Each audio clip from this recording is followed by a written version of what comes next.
Episode 215। Ananya और Ishan versus kidnapper और लियाना। लियाना ने लगभग ईशान के पैंट की जिप खोल ली थी, मगर अनन्या की आवाज़ कानों में पड़ते ही उसकी आंखें खतरनाक हो गई। उसने अनन्या को देखा, बाल बिखरे और होठों पर हंसी मुस्कान लिए वो बाहर बहुत भयानक लग रही थी। लियाना हंसी, उसकी हंसी उसके काबू में नहीं थी, तो वही उसे देखकर अनन्या के रोंगटे खड़े हो गए थे।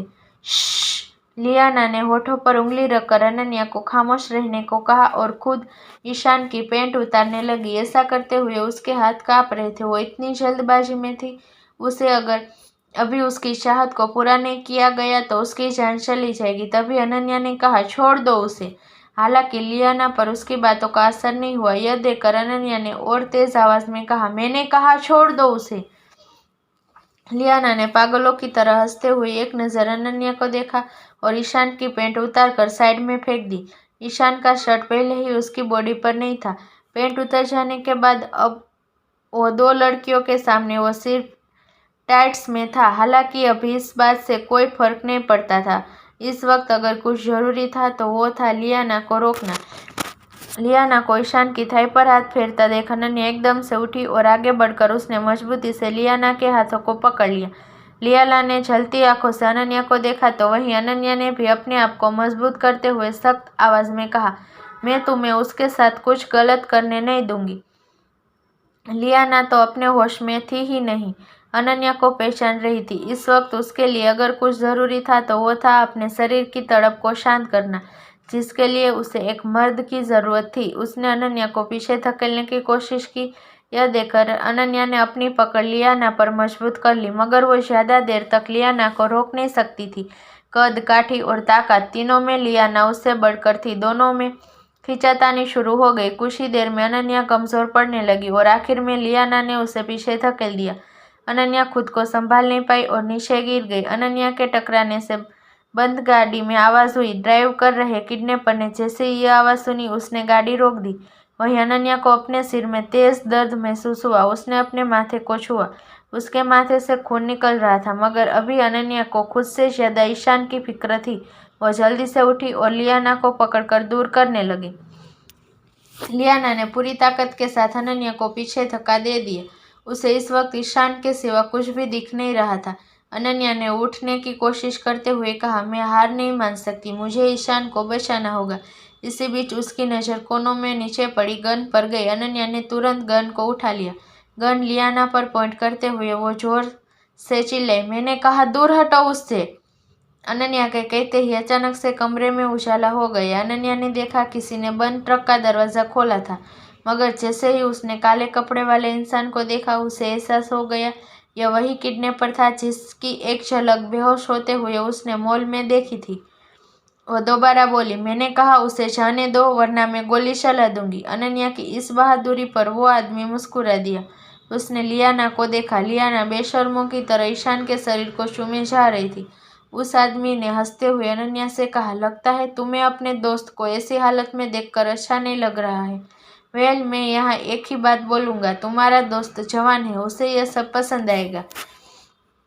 उस आदमी की घिन भरी बातों अनन्या से बर्दाश्त नहीं हुई। उसने लगभग उस पर चिल्लाते हुए कहा, अपनी बकवास बंद करो और उसे ईशान से दूर हटाओ, वरना रुक क्यों गई, आगे बोलो। अनन्या पर हंसते हुए वो आदमी ट्रक के ऊपर चढ़ते हुए बोला, इसे मारोगी, बंदूक चलानी आती भी है तुम्हें?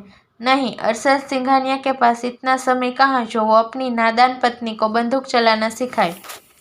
यह सच था, अरशद ने कभी अनन्या को गन चलाना नहीं सिखाया था। इनफैक्ट वो तो अपनी मासूम आन्या को काली दुनिया से जुड़ी हर उस चीज को दूर रखता था जिस पर गंदे खून के निशान होते थे। फिर वो अनन्या को गन चलाना क्यों सिखाता?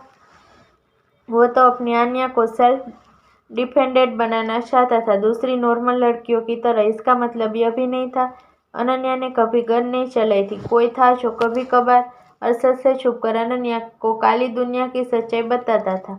मुन्ना ने एक नहीं बल्कि कई बार अनन्या को गन चलाना सिखाया था। वो बात अलग थी, अनन्या गन की आवाज़ सुनते ही घबरा जाती थी, क्योंकि ऐसी ही किसी गन से उसकी माँ की जान गई थी।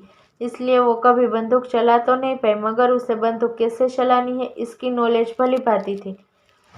किडनैपर को अपनी तरफ बढ़ता देख अनन्या बोली, रुक जाओ, मैंने कहा वही रुक जाओ। मगर उसकी बातों का असर किडनैपर पर नहीं हुआ, बल्कि वो तो उस पर हंसता हुआ उसकी तरफ बढ़ा चला जा रहा था। इसी बीच ईशान को अचानक से होश आ गया। अपने ऊपर एक अनजान लड़की को देख उसकी आंखें हैरानी से चौड़ी हो गई। इससे पहले वो संभल पाता, गोली की तेज आवाज ने उसे असल दुनिया में पटका तो वहीं अनन्या ने गन चला दी थी और गोली सीधे किडनैपर के थाई में जाकर लगी थी। अपने थाई से निकल रहे खून को देखते हुए किडनैपर गुस्से से दहाड़ उठा, साली कुतिया, देखता हूँ तुझे, अब मुझसे कौन बचाता है। यह कहते हुए किडनैपर अनन्या की तरफ बढ़ा, मगर दर्द की आवाज से उसके कदम लड़खड़ा गए और वो वहीं गिर गया। इसी बीच अनन्या को जैसे होश ही नहीं था। उसने सदमे में अपने हाथ को देखा, उसके हाथ कांप रहे थे। कांपते हाथों से गन छूटकर नीचे गिर गई। उसने सदमे में दर्द से तड़प रहे किडनैपर को देखा। वो दर्द में भी उसकी जान लेने को बेसब्र उसकी तरफ खिसक रहा था। मैं जानबूझकर नहीं, कहते हुए अनन्या नीचे गिर पड़ी। उसकी आंखों से आंसुओं का सैलाब निकल पड़ा और वो फूट फूट कर रो पड़ी कि तभी एक मजबूत हाथ ने उसकी गर्दन जकड़ ली। अनन्या की आंखें एकदम से बड़ी हो गई। उसने छटपटाते हुए किडनैपर के हाथ को खुद से दूर करना चाहा, मगर उसमें इतनी हिम्मत नहीं थी कि वो खुद को बचा सके। तो वहीं किडनैपर गुस्से में तिल मिलाते हुए बोला, साली, तुझे तो आज मरना ही होगा। जिस तरह मैं अपने प्यार के लिए तड़प रहा हूँ, उस अरशद सिंघानिया को भी अपने प्यार के लिए तड़पना होगा। मैं उसे खून के आंसू रोते हुए देखना चाहता हूँ, तब जाकर कहीं मेरी लारा की आत्मा को शांति मिलेगी। इतना बोलकर किडनैपर पागलों की तरह हंस पड़ा। यह किडनैपर कोई और नहीं, लारा का आशिक और सैनी परिवार का बड़ा बेटा है, जिसे 3 साल पहले अरशद ने मौत के दरवाजे पर छोड़ दिया था। जिस तरह घायल शेर ज्यादा खतरनाक होता है, वैसे ही आज धीरज सैनी अरशद की दुनिया उजाड़ने को आतुर था। धीरे धीरे अनन्या की सांसें थमने लगी। इससे पहले वो बेहोश होती, ईशान ने एक जोरदार वार धीरज के सिर पर किया। पहले से तड़प रहा धीरज उसी वक्त बेहोश हो गया। ईशान ने उसे दूर किया और अनन्या के पास आते हुए बोला, तुम ठीक हो ना? तुम्हें कुछ हुआ तो नहीं?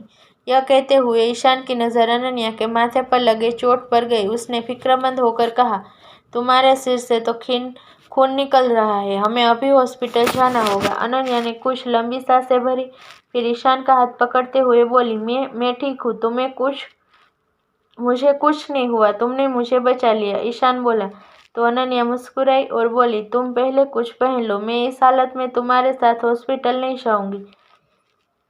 यह सुनते ही ईशान के गाल शर्मिंदगी से लाल हो गए। जल्द ही उसने अपने कपड़े पहन लिए। तो वहीं धीरज के पैरों से निकल रहे खून को देखकर अनन्या की आंखें फिर भर आई।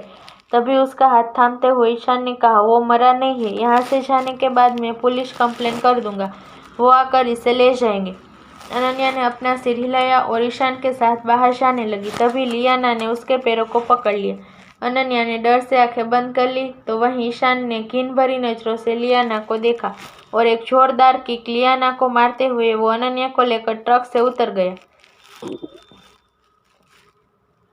लियाना पर से ड्रग्स का नशा अभी भी उतरा नहीं था। ईशान की किक के बाद उसकी नजरें धीरज पर गई और उसकी तलब आंखों में चमक बनकर धीरज की तरफ बढ़ चली।